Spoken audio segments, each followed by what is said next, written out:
Hello दोस्तों। आज हम देखेंगे। आज यानी ये बिहार बोर्ड के लिए ना मोस्ट इम्पोर्टेंट क्वेश्चन है, जो कि यानी प्रकाश का परावर्तन। क्या चैप्टर का नाम क्या है? प्रकाश का परावर्तन, जो कि बिहार बोर्ड के लिए मोस्ट इम्पोर्टेंट क्वेश्चन। यानी जो जो वीवीआई क्वेश्चन है उसी को हम छांट के लाए हैं। यानी ये प्रकाश का परावर्तन यानी ऑब्जेक्टिव क्वेश्चन। ऑब्जेक्टिव क्वेश्चन है। चलिए पहला क्वेश्चन यानी देखते हैं, और इसका पहला वीडियो बना रहे हैं। चलिए अगला क्वेश्चन देखते हैं।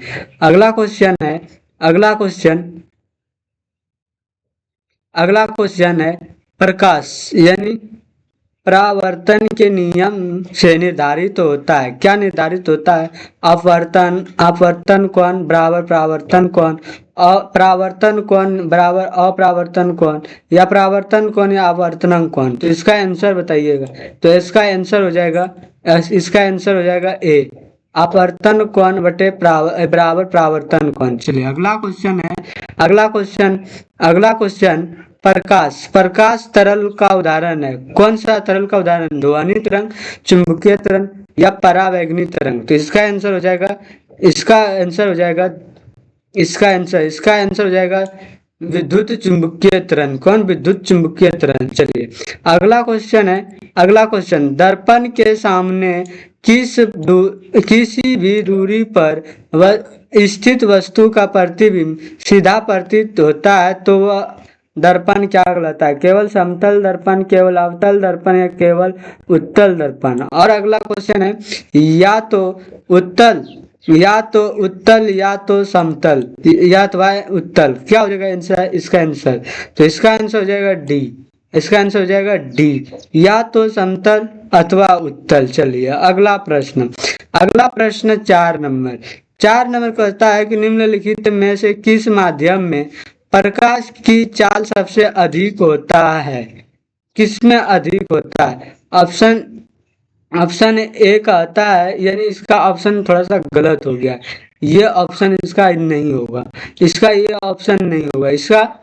आंसर हो जाएगा निर्वात। ये ऑप्शन, सॉरी मिस्टेक से, इसका आंसर ये नहीं है, ऊपर में है ये इसका आंसर है ये। यानी ये है कि कांच में, या पानी में, या लोहा में, या निर्वात में। तो इसका आंसर हो जाएगा डी नंबर निर्वात में। चलिए अगला क्वेश्चन है कि प्रकाश की किरण गमन करती है सीधा रेखा में, टेढ़ी रेखा में, किसी भी दिशा में नहीं, या इनमें से कोई नहीं। तो याद रखना है प्रकाश की किरण गमन करती है सीधी रेखा में। चलिए अगला क्वेश्चन 6 नंबर क्वेश्चन है कि तेलीय कागज यानी तेल लगा हुआ कागज होता है कैसे? पारदर्शी, अपारदर्शी, या पारभाषिक। बताइए 6 नंबर हो जाएगा डी नंबर, पारभाषिक। चलिए अगला प्रश्न देखते हैं। 7 नंबर कहता कि प्रकाश के परावर्तन के कितने नियम है? 2, 1, 3, 4। तो इसका आंसर हो जाएगा 2। इसका आंसर क्या हो जाएगा? 2। चलिए अगला 8वां नंबर क्वेश्चन कहता है कि सामने दर्पण द्वारा बना प्रतिबिंब कैसा होता है? इसका आंसर ये हम गलती से बोल रहे थे ना। इसका आंसर ये है, कहता है वास्तविक या काल्पनिक। तो इसका आंसर हो जाएगा, कौन हो जाएगा बताइए? इसका आंसर हो जाएगा काल्पनिक। चलिए अब 9वां नंबर क्वेश्चन देखते हैं। 9वां नंबर क्वेश्चन, एक अपारदर्शी किरण पुंज समतल दर्पण पर आपतित होती है, परावर्तित किरण पुंज होगा। हाँ, कैसा होगा? आभासी, या अपसारी, या समांतर, या इनमें से कोई नहीं। 9 नंबर का आंसर हो जाएगा बी। 9 नंबर का आंसर हो जाएगा बी, अभिसारी। चलिए अगला प्रश्न यानी 10 नंबर क्वेश्चन कहता है किसी समतल दर्पण द्वारा आवर्धन होता है +1, 1, या -1, या 0, या इनमें से कोई नहीं। तो इसका आंसर हो जाएगा +1। चलिए अगला प्रश्न देखते हैं। 11 नंबर प्रश्न कहता है एक प्रकाश किरण एक समतल दर्पण पर अभी लंबवत आपतित होती है तो परावर्तन कोण का मान कितना होता है? 135 डिग्री, 90 डिग्री, 45 डिग्री, 0 डिग्री। तो इसका आंसर हो जाएगा 0 डिग्री। कौन? 0 डिग्री। चलिए अगला प्रश्न देखते हैं। अगला प्रश्न इधर है। चलिए 12 नंबर क्वेश्चन है। 12 नंबर क्वेश्चन कहता है कि गोलीय दर्पण के फोकसांतर एक केंद्रता त्रिज्या के बीच कैसा होता है?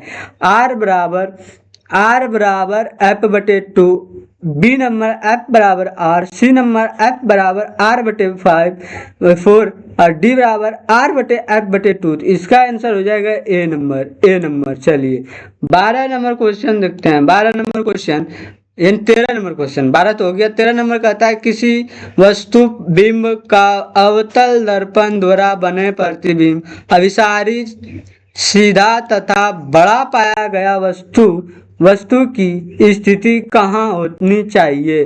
तो इसका 13 नंबर का आंसर कमेंट में फटाफट आंसर बताओ। आंसर इसका हो जाएगा डी नंबर। डी क्या है? दर्पण के ध्रुव तथा मुख्य फोकस के बीच। ऑप्शन क्या? डी। चलिए अगला क्वेश्चन है 14 नंबर क्वेश्चन। 14 नंबर क्वेश्चन कहता है कि काल्पनिक प्रतिबिंब होता है कैसे? सीधा, उल्टा या ए बी दोनों या इनमें से कोई नहीं। तो इसका आंसर हो जाएगा सीधा। चलिए 15 का ए नंबर। चलिए अगला क्वेश्चन 15 नंबर क्वेश्चन का आता है, यानी 15 नंबर क्वेश्चन कहता है कि सरल सूक्ष्मदर्शी में किसका उपयोग होता है? अवतल दर्पण, इधर इसका आंसर है उत्तल दर्पण, अवतल दर्पण, उत्तल लेंस। तो इसका आंसर 15 का आंसर बताओ। 15 का हो जाएगा उत्तल लेंस। क्या? उत्तल लेंस। 15 का हो जाएगा उत्तल लेंस। चलिए अगला प्रश्न है 16 नंबर।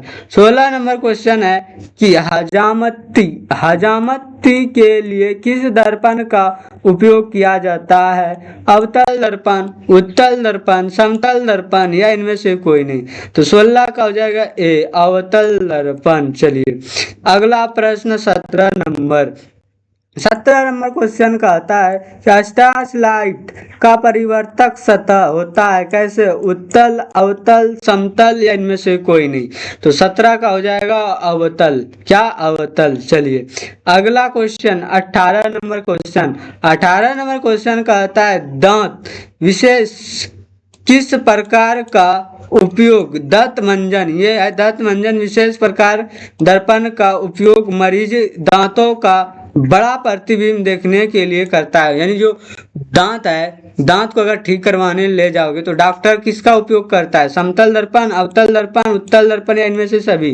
तो 18 नंबर का हो जाएगा अवतल दर्पण। चलिए अगला 19वां नंबर क्वेश्चन कहता है 19वां नंबर क्वेश्चन है कि यदि किसी बिंब के प्रतिबिंब का आवर्धन ऋणात्मक है तो उसका प्रतिबिंब प्राकृतिक कैसा होगा? वास्तविक या उल्टा, या वास्तविक या सीधा, या अभिसारी और सीधा, या अभिसारी या उल्टा। 19 नंबर को आ जाएगा ए नंबर। चलिए अब 20वां नंबर क्वेश्चन देखते हैं। 20वां नंबर क्वेश्चन कहता है कि निम्नलिखित में से कौन सा उत्तल दर्पण का फोकस दूरी है जिसका वक्रता त्रिज्या 32 है? तो इसका आंसर याद रखना है 16 सेंटीमीटर। चलिए अगला क्वेश्चन 21 नंबर क्वेश्चन कहता है कि किस दर्पण का उपयोग पार्श्वदृष्टीय दर्पण के रूप में किया जाता है? उत्तल दर्पण, अवतल दर्पण, समतल दर्पण या कोई नहीं। 21 का हो जाएगा उत्तल दर्पण। चलिए अगला प्रश्न 22 नंबर क्वेश्चन कहता है, थोड़ा करते हैं। 22 नंबर क्वेश्चन कहता है कि नई कार्तिक परिपाटी के अनुसार दर्पण के सामने रखे गए बिंब की दूरी ली जाती है धनात्मक या ऋणात्मक? बताओ, धनात्मक या ऋणात्मक? तो याद रखना है इसका आंसर हो जाएगा ऋणात्मक। चलिए अगला क्वेश्चन है कि 23 निम्न में से किस दर्पण की फोकस दूरी धनात्मक होती है? समतल दर्पण, उत्तल दर्पण, अवतल दर्पण या इनमें से सभी? तो 23 का हो जाएगा बी, उत्तल दर्पण। चलिए अगला प्रश्न देखते हैं 24 नंबर क्वेश्चन कहता है 24 नंबर किस के अग्रदीप में प्रयुक्त दर्पण निम्नलिखित में से कौन है? यानी किस कर के अग्रदीप्त में प्रयुक्त दर्पण निम्नलिखित में है? ऑप्शन ए अवतल दर्पण, उत्तल दर्पण, ऑप्शन सी समतल दर्पण, ऑप्शन डी इनमें से कोई नहीं। तो 24 का हो जाएगा ए हो जाएगा ए, अवतल दर्पण। चलिए अगला क्वेश्चन यानी 25वां नंबर क्वेश्चन समतल दर्पण की फोकस दूरी होता है अनंत, शून्य या 100 सेंटीमीटर या 50 सेंटीमीटर? तो याद रखना है अनंत होता है इसका। चलिए 26 नंबर क्वेश्चन कहता है अवतल दर्पण के सामने वस्तु को कहाँ रखा जाए ताकि प्रतिबिंब उल्टा, वास्तविक और समान आकार का बने? ध्रुव पर, अनंत पर या वक्रता त्रिज्या पे? तो याद रखना है वक्रता केंद्र पर, ठीक ना, वक्रता केंद्र पर। चलिए 26वां नंबर क्वेश्चन देखते हैं। 26वां नंबर क्वेश्चन कहता है कि दाढ़ी बनाने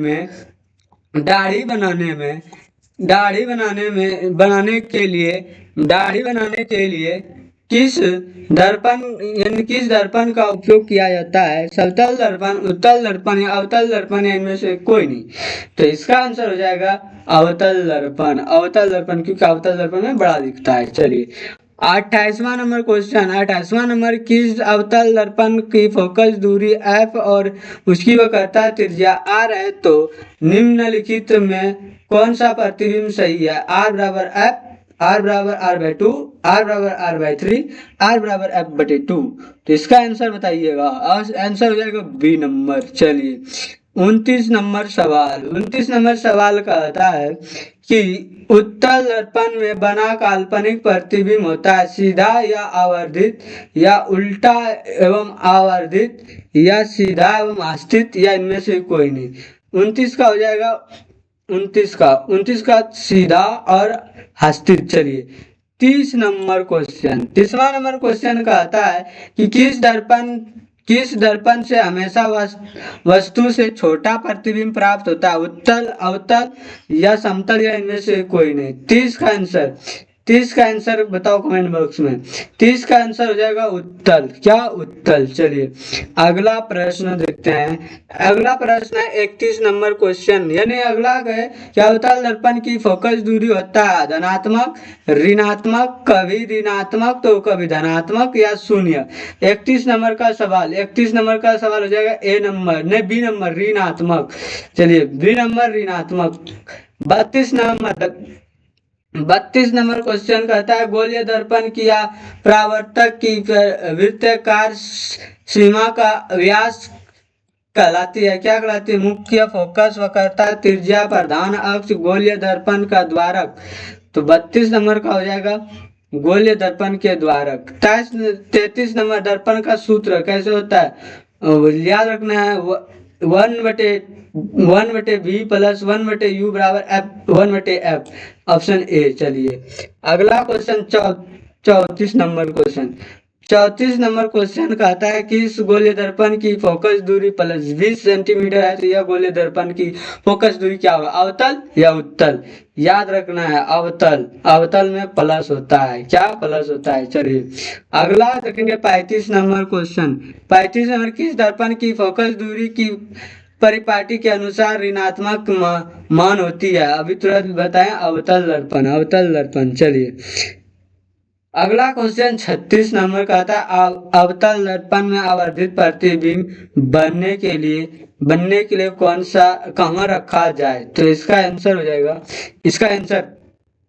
फोकस और ध्रुव के बीच। कहता है क्वेश्चन फोकस और ध्रुव के बीच, वक्रता केंद्र पे, उत्तल दर्पण या वक्रता केंद्र और फोकस के बीच। इसका आंसर बताओ। चलिए इसका यानी 36 नंबर आंसर हो जाएगा ए, फोकस और ध्रुव के बीच। चलिए अगला प्रश्न 37 नंबर क्वेश्चन, 37 निम्नलिखित में से किस दर्पण द्वारा किसी अभिसारी प्रतिबिंब मिल सकता है? समतल दर्पण, उत्तल दर्पण, अवतल दर्पण या इनमें से सभी? 37 का, तो 37 का हो जाएगा इनमें से सभी, इनमें से सभी। चलिए 38 नंबर क्वेश्चन है कि फोकस दूरी 20 सेंटीमीटर के अवतल दर्पण की वक्रता केंद्र कैसे होती है? 15 सेंटीमीटर, 10 सेंटीमीटर, 40 सेंटीमीटर, 20 सेंटीमीटर या 60 सेंटीमीटर? तो 38 नंबर का आंसर बताओ खटाखट। आंसर हो जाएगा 40 सेंटीमीटर, 40 सेंटीमीटर। चलिए 40 सेंटीमीटर। चलिए अगला क्वेश्चन देखते हैं 39 नंबर क्वेश्चन है कि आंख, नाक, गाल के चिकित्सा द्वारा उपयोग में लाए जाने वाले दर्पण क्या होता है? उत्तल दर्पण, अवतल दर्पण, समतल दर्पण या इनमें से कोई नहीं? तो इसका आंसर हो जाएगा 39 का हो जाएगा अवतल दर्पण। क्या? अवतल दर्पण। चलिए 40 नंबर, उत्तल दर्पण का आवर्धन का महत्व माना जाता है दो या एक बटा दो या अनंत? 40 का लास्ट क्वेश्चन है यानी आधा। अगर मेरा वीडियो अच्छा लगता है तो लाइक करो दोस्तों, लाइक करें और शेयर करें और लोगों को भी इसके बारे में बताएं। अगर इसका पीडीएफ लेना चाहते हैं तो व्हाट्सएप का लिंक यानी इसके कमेंट बॉक्स के नीचे हम लिंक लगा देंगे, वहां से आप व्हाट्सएप चैनल के में जुड़ जाइएगा, वहां हम इसका पीडीएफ प्रोवाइड कर देंगे। और अगर मेरा वीडियो तनिका सा भी अच्छा लगा, थोड़ा सा भी अच्छा लगा तो एक सब्सक्राइब कर दीजिएगा, लाइक कर दीजिएगा और अपना राय कमेंट बॉक्स में जरूर बताइएगा कि ये वीडियो कैसा लगा और कैसे वीडियो बनाना चाहिए। चलिए धन्यवाद।